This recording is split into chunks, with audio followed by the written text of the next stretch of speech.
Hello everyone, this is Arunava Banerjee here. Welcome to my YouTube channel On Demand Coding. We are also having a Telegram channel of On Demand Coding itself. The link will be given below. We are performing on daily basis. We are giving dynamic programming lectures in Google Meets, and it is for free. Anybody who is willing to join can please join that course. So basically, we are going to start a DP series here, and as we know that there are of course many DP videos present in YouTube, but the one thing which I find very much common in those YouTube videos is that what they tell us as dynamic programming is just they draw a matrix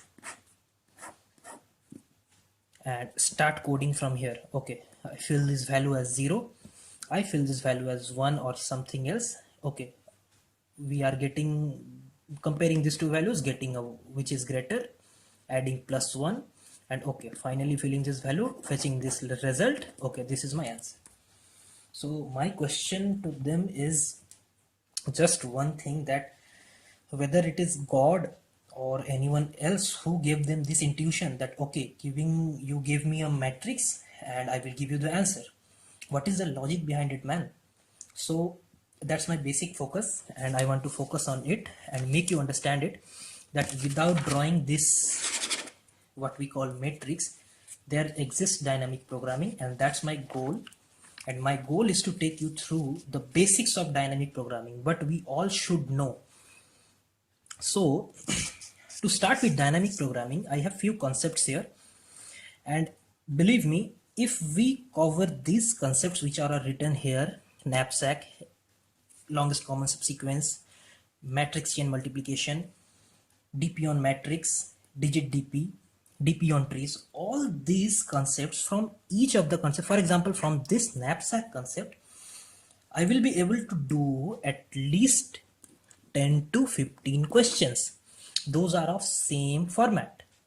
Everything is same in this. So just by understanding, not learning, by understanding this knapsack concept, I can perform very good to solve the DP questions which are based on this.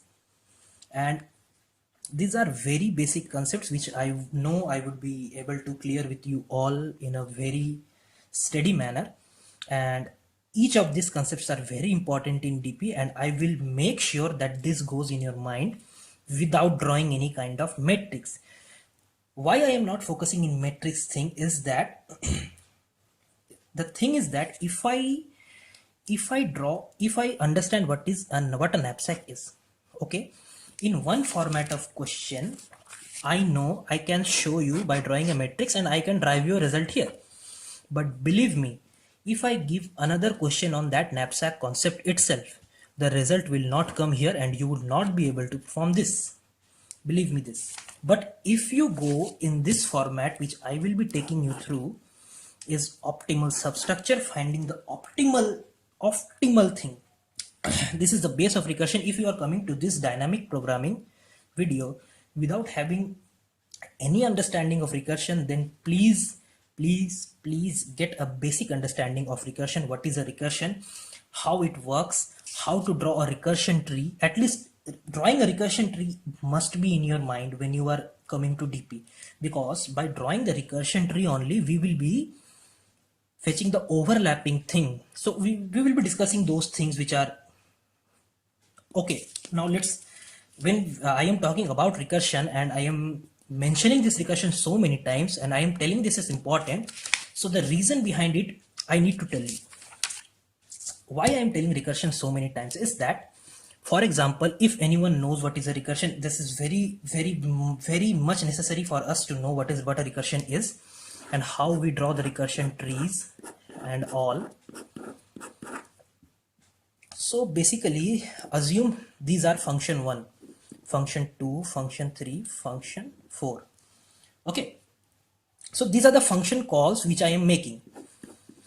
Okay, now assume that this function 2 here, it is making this many calls. This function 2, from this function 2, how many calls are coming? 1, 2, 3, 4, 5, 6. Assume this function 2 is again called here. Then what we would do, again we have to calculate this 1 2 3 4 5 6, which is this. Already we have calculated this here, and again we are calculating this here. This is just a waste of time, and therefore we will be getting, if without doing this memoization, we will be getting a time limit exceeded. This exception we will be getting for sure. So it is necessary for us to store this value somewhere. For example, after the completion of this function's call, this will be returning me something. I will store this value. Let us assume that a value x came for this function when it is called. I store it in an array. So okay, that function 2 is here. So for function 2, I stored here a value x. Now again, when I recurse through the same tree, I found the function f2 is called again. I will check back whether if in my array a function f2 exists. Okay, it exists. I will fetch the value x and return directly from here. I don't need to go to all these steps. These are unnecessary for me now. So this is the gist we should need to know.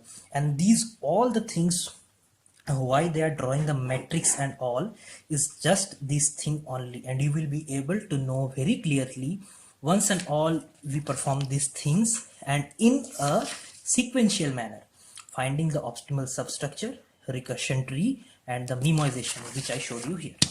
So this is very important that you traverse through this. If at all you are telling that okay, I will be drawing a matrix, believe me, we will not be able to do the advanced problems or even the basic problems.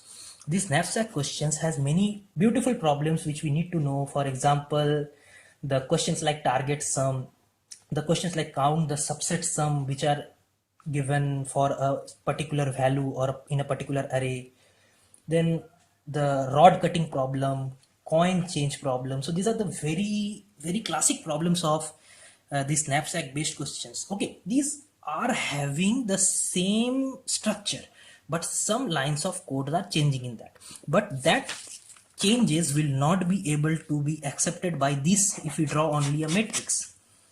So that time those cases will fail. So just by drawing a matrix and doing everything, showing these things, so this is just a mentally ill person who is trying to fool you. Believe me this. Whenever you go to an interview, you will face that, okay, I learned to draw a matrix, but why can't I solve a question? So that is the main thing. We should know the approach first. What is dynamic programming? How to approach to this type of question. So I will be taking you through the longest common subsequence. In this, we will be doing at least 10 very famous questions like longest common subsequence. It is also a question, same. And this pattern will be longest common substring. Then other question will be some super sequence. Then matrix chain multiplication. It will take some time. This video itself will take about 4 lectures because these are a bit advanced. I won't say it is very hard or very tough, but it takes some partitioning theory, so which we need to understand very much clearly, which is very important for us to move further to advanced DP, which is this digit DP and tree DP. So these are very important concepts which I will be taking you through, and each concept I will be taking you through minimum of 6 to 10 questions, and this MCM topic will be taking the most time, and I will be focusing in this so that I can make you understand I don't want you people to struggle the way in which I struggle to understand these basic things. So it took me long time to search for any blogs or something which can make me understand these things, because they were just drawing some matrix. I was following that okay, this sum is done by just this matrix. Okay, I can do this sum. Just the time.